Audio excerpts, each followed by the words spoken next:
వర్షాకాలం సీజన్ వచ్చేసింది. రైతులు వ్యవసాయానికి రెడీ అవుతున్నారు.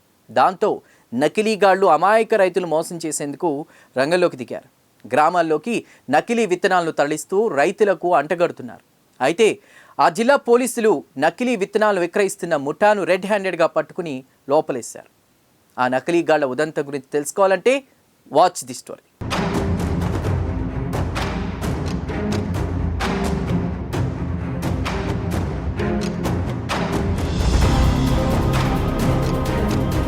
సూర్యాపేట జిల్లా ఆత్మకూర్ మండలం పాతర్లపాడులో జిల్లా సీసీఎస్ ఆత్మకూర్ పోలీసులు సంయుక్తంగా వాహనాలు తనిఖీలు చేపట్టారు. తండా నగేష్ అనే వ్యక్తి ద్విచక్ర వాహనంపై 120 ప్యాకెట్లు నకిలీ విత్తనాలు తీసుకెళ్తూ పట్టుబడ్డారు. నగేష్ ను అదుపులో తీసుకుని విచారించారు పోలీసులు. బ్రాండెడ్ విత్తనాలు కలిగినటువంటి సీడ్స్ గా వీళ్ళు చెప్పుకునే 128 ప్యాకెట్లు 58 కేజీలు మనం వీళ్ళ నుంచి స్వాధీనం చేసుకోవడం జరిగింది. ఇందులో వెలుగు శ్రీను, ఇతను రావిపాడు మోతే గ్రామానికి చెందినటువంటి వ్యక్తి.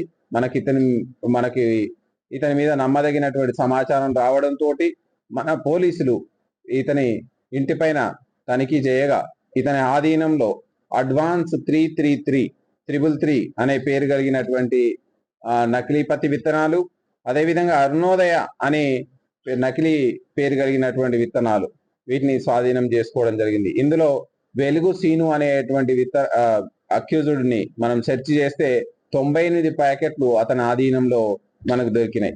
ఏపీలోని ఎన్టీఆర్ జిల్లాకు చెందిన పంది రాములు, బానోత్ జయరాం, తరిగొప్పుల శ్రీనివాసరావు అనే వ్యక్తులు నకిలీ విత్తనాలు సరఫరా చేసినట్లు గుర్తించారు. నలుగురిని అరెస్ట్ చేసి వారి వద్ద 63 లక్షల విలువైన సుమారు 22 క్వింటాళ్ల నకిలీ విత్తనాలను స్వాధీనం చేసుకున్నారు పోలీసులు.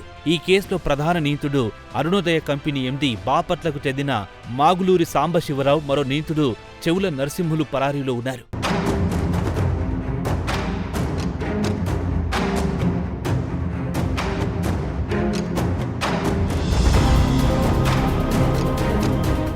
నకిలీ విత్తనాలు కొనుగోలు చేసి మోసపోవద్దని సూర్యాపేట జిల్లా ఎస్పీ నరసింహ రైతులకు సూచించారు.